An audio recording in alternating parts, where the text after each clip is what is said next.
علال مس نقص عركي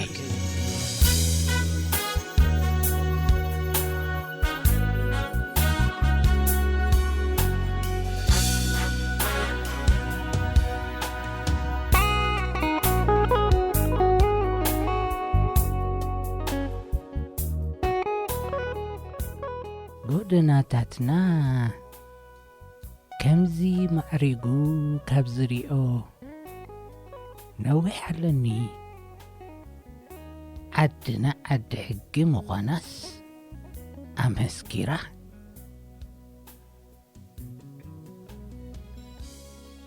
صلى بزي قدناتات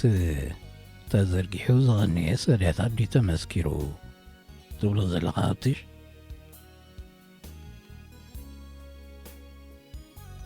كلهم بركف التوكا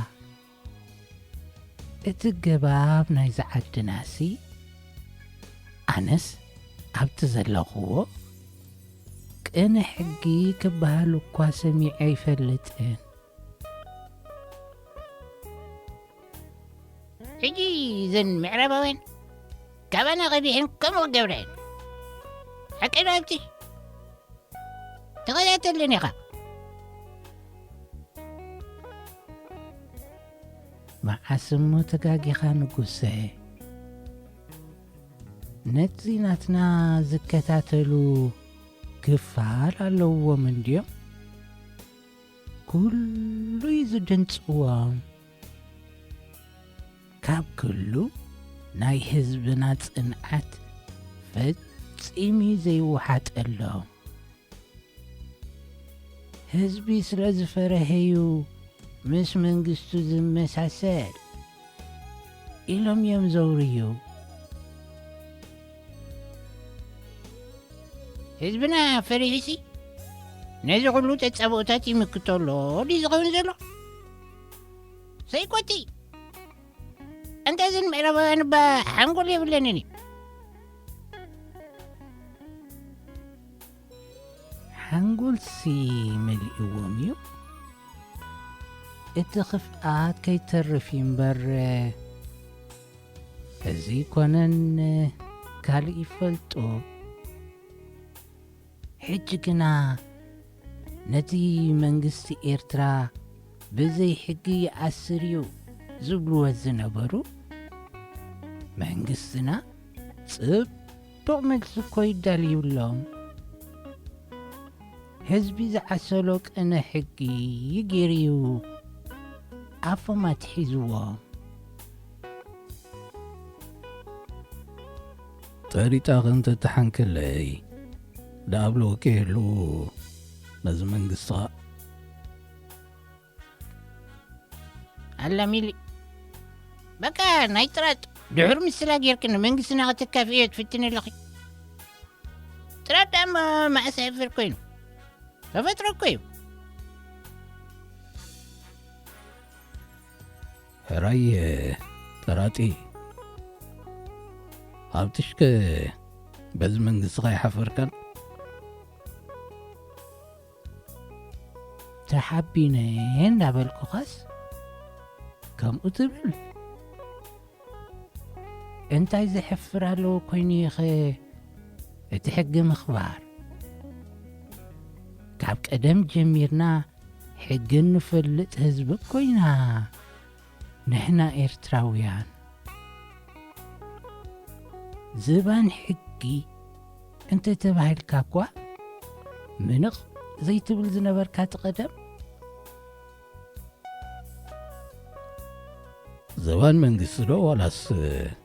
زبان حقي كل عدا من قسم مالتكو حق مالتيو اي فال كان نقصي نمليون با اي تدهلللو فليت كوايكم أزبل زلو منقستين بعلو حق خوينو النابولن ديوم ززاربوتهم نمنقستي إيرترانك أوامي نازبلو كاب زي مفلات أوم تلعلى دمايمكم أزبلو ሓደ ሰብ ዝባን መንግስቲ ክብለካ ኸሎሲ መንግስቲ ነቲ ሕጊ ከም ዘኽብር ፈሊጥ እዩ ከምኡ ዝብለካ ዘሎ እምበር ዝባን ሕጊ ማለት እዩ እዚ ብዘይ ሕጊ ዜጋታቱ ዝዳጉን ዘሎ መንግስቲ ብዛዕባ ሕጊ ክዕልል እኳ እዩ ዘይፅብቐሉ መንግስቲ ደኣ ከመይ ቢሉ እዩ ብዘይ ሕጊ ዝኣስር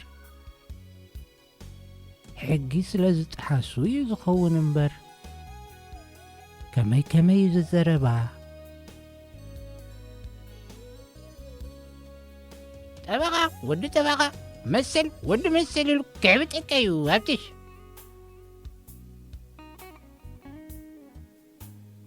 ኣብቲ ዘለኹዋ ሃገርሲ እቶም ጠበቓታት ዝበልዕዎ ገንዘብ ክነግረካ ይክእልኒ ብዝኾነን ዘይኮነን ክሰስ እናበሉ ካሕሳ ወዲ ካሕሳ ካብትን እዮም ዝሓልቡ ኣየ ምስኣቶም ዘሎ ስስዐ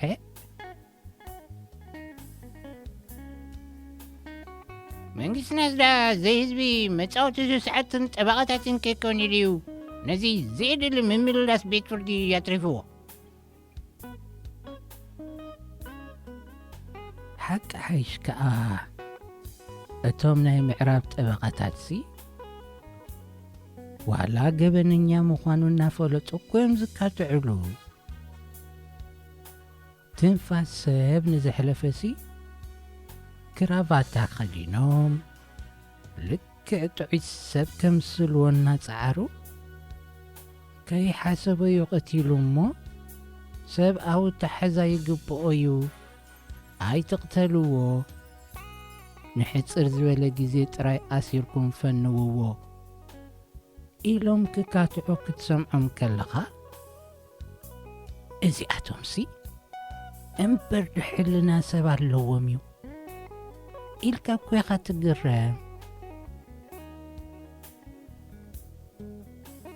ገንዘብ ስለ ዝኽፈሉ እኮ እዮም እንታይ ከምኡ ትብል ነርካ ንጉስ ጠበቓታት ንእሱራት ከይብለፁሎም ኢሉ እዩ መንግስትና ብዘይፍርዲ ዝኣስር ዲኻ ትብል ነርካ ጠበቓ ወዲ ጠበቓ ኮለል ከይበለ እቲ ጉዳይ መንግስቲ የሳልጥ ኣለዎ ኢለ ሕጂ ዝሕቅን ድዩ ኣብቲ ዘለኹዋ ሃገርሲ ኩሉ ገባቢኡ ጠፊእዎም ኢኻ እኳ ትብል ሕሉፍ ሓሊፍዎምሲ ንመንግስቲ ዝኸሱ ኣካላት እውን ኣለዉ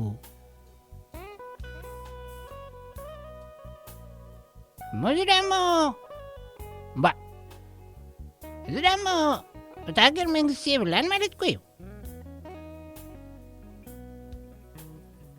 ንሽሙይ መንግስቲ ዘሎ እምበር ግደ ሓቂ ደኣ ዘይቶም ሃብታማት እዮም ድለዮም ዝገብሩ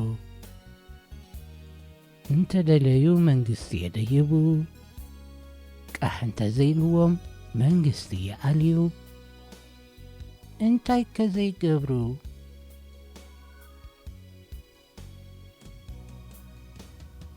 እሞ ሃብትሽን ንጉሰንሲ በዚ ሃብታማት ዘጥፍአ መንግስቲ ኤርትራ ቀሲንኩም ኢኹም ዘለኹም እቲ መንግስቲ ባዕሉን በይኑን ሃብታም ምዃኑ ኸ ኣየሻቕለኩም እንዶ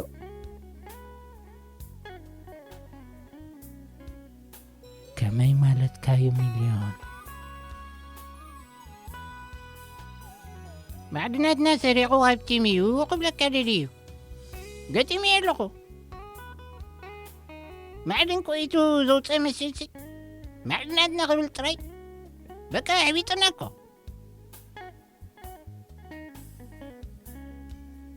ወየዳ ቀልጢፍኩም ትርስዑ ኢኹም ወይ ድማ ክትዝክርዎ ደልዩ ጥራይኹም تذكروا مبار እዚ ማዕድናት ቅድሚ ምውፅኡ ብዛዕባ ማዕድናትናን ብኡ ክመፅእ ዝኽእል ራህዋን ደጋጊምኩም ትዛረቡ ዝነበርኩም ነስኻትኩም ኢኹም። ማዕድናት ተጓሕጒሑ ምስ ወፀ ወይ ወርቂ ነቲ ዝነበረና ጨርቂ ለኪሙ ምስ ጠፍአ ካልእ ዕላል ጀሚርኩም ወይ ድማ ካልእ ዙርያ ዕላል ጀሚርኩም።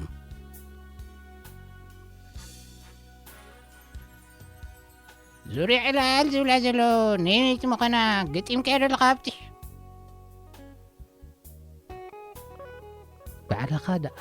ግለፀለይ ንጉስ ሓወይ እምበር ናይ ሚልዮንሲ ዋላ ኳዩ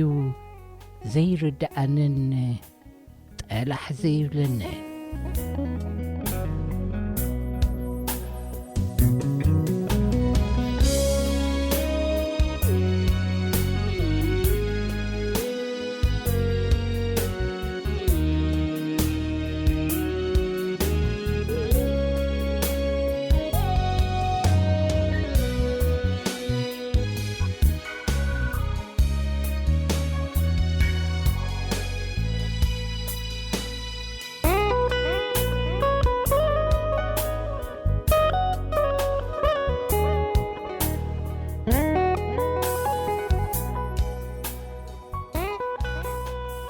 ቅድሚ ሕጂ ምስ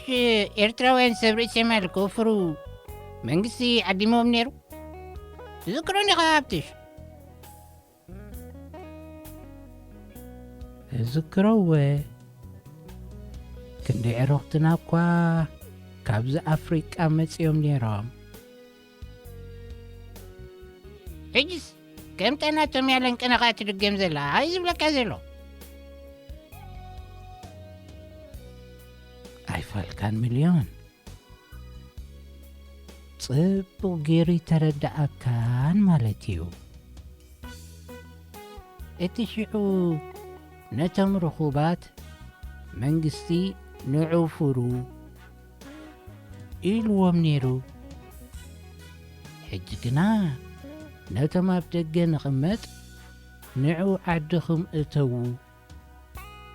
ዝሓዝኩም ሒዝኩም ምስ መንግስትኹም ኮንኩም ሃገርኩም ህነፁ እዩ ዝብል ዘሎ። ኣስፕሪን ኣስፕሮ እዙ ቅድሚ ሕጂ ሰናቲምና ኣኻኺምና ክንኣቱ ኢና ዝብሉ ዝነበሩ ዋጠይቲ ዝ መንግስቲ ክኣትዉ ዘይከኣሉሲ ሕጂ ዛ ኹላ ጥውይ ጨርቃትያ እንታይ ክትገብር? እንታ ወዲ ምስ ሰብካ መዓዳርጋግዓት እኳ ተባሂሉ እዩ። ኤርትራውያን ኮይም ሽግር ምፅባር ዝስእሉ መስለካ?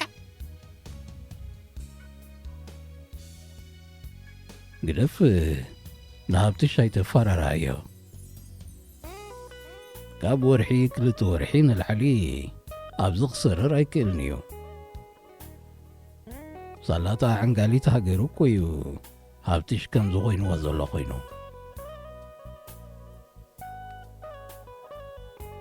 እንታይ ማለትካዩ ሚልዮን? ኣነስ ከማኹም ኤርትራውን ድየ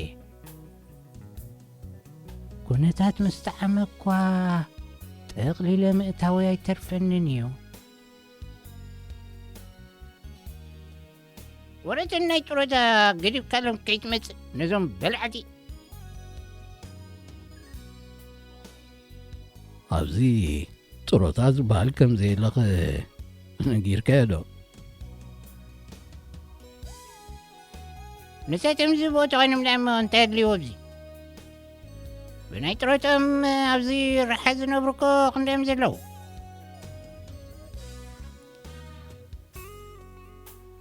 ኣብዚ ደኣ እሞ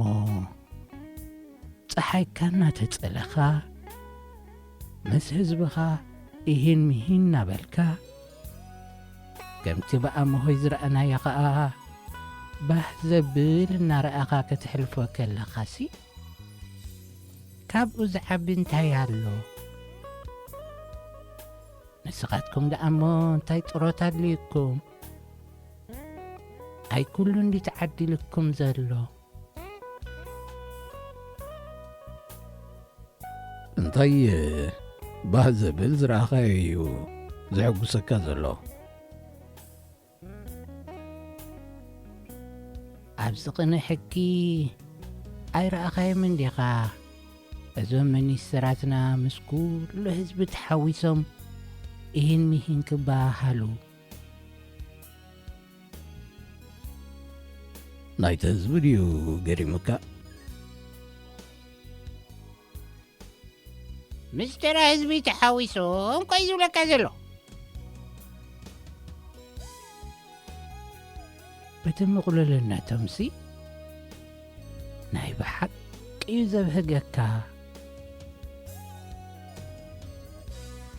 እቲ ህዝቢ እዩ ክሕጉሰኩም ዘለዎ ክሳዕ ሕጂ ከም ኣካሉ ሓቒፉ ኣብ ማእከሉ ከም ድላዮም ክመላለሱ ዘፍቅደሎም ዘሎ ዓቃል ለዋ ህዝቢ ከም ዘሎ ዘሰውዓልኩም መሲሉንሲ ክሕጐስ ሓሲበ ነይረ ህዝቢ ኤርትራ ደኣ እሞ ንመንግስቱ እኳ ከም ምንታይ ዝበሃል ወደይ ንመንግስቱ ከም ቅዱስ ኣካል እዩ ዝሪኦ ቆይ ዝበሃል ሓቂ ኸዓ እዩ ነዚ ለይትን መዓልትን ዝሰርሕ ዘሎ መንግስቲ ደኣ እሞ ህዝብና ክሓቕፎ እምበር እንታይ ደኣ ደሊኻ ሚልዮን ኣብዚ ቅነ ሕጊ ደኣ ነዚ ብዘይ ሕጊ ዝኣስር መንግስቲ ነዚ ሃብትና ኣብ ኩናትን ኣምልኾ ሓደ ሰብን ጥራይ ዘጥፍአ መሓውረ ግደፍ ኣንጠልጢልካ ናብ ሕጊ ምቕራብ እዩ ነይሩ ከመይ ጌርካ እሞ ክከኣል ኣብ ኡርገጽ ሚሊ ምስ መንግስትና ምስ ስፋይሲ ኣይተዋፅአን እያ ነነብዚ ዘለናሲ ወላቶም ኣብ ደገ ኮይኖም ሓፍሓፍ ዝብሉ ዝነበሩ ገዲፎምቦ ገሊኦም ናብ ዓድና ኣብለለዉ ቶም ዝተረፉ ኸዓ ናብ ትግራዮም እዮም መንግስትና ኸላስ ተጸባይ ዘይብሉ እኮ ይኽተርፍ መንግስትኻ ተጸባኣይ ዘይብሉ ክተርፍ ኣይክእልን እዩ ኣብ ጽባሕ ተጸባቲ ዘጫጭሕ መንግስቲ እዩ ዘለኩም ምናልባት ጽባሕ ንጎውን ንዓኻትኩም ከም ተጻያት ክርእየኩም ይኽእል ይኸውን እዩ ኣይ ወላ ሓንቲ ኸይበልናዮ እንድዩ እዚ ኹሉ ነገርና ደሊና ድላይኩም ዓይነት ሰባት ኩኑ እዚ መንግስቲ ከይበደለኩም ክተርፍ ዘለዎ ዕድል ጸቢብ እዩ ጽቡቕ ጌርኩም ጥራይ ቅረብዎ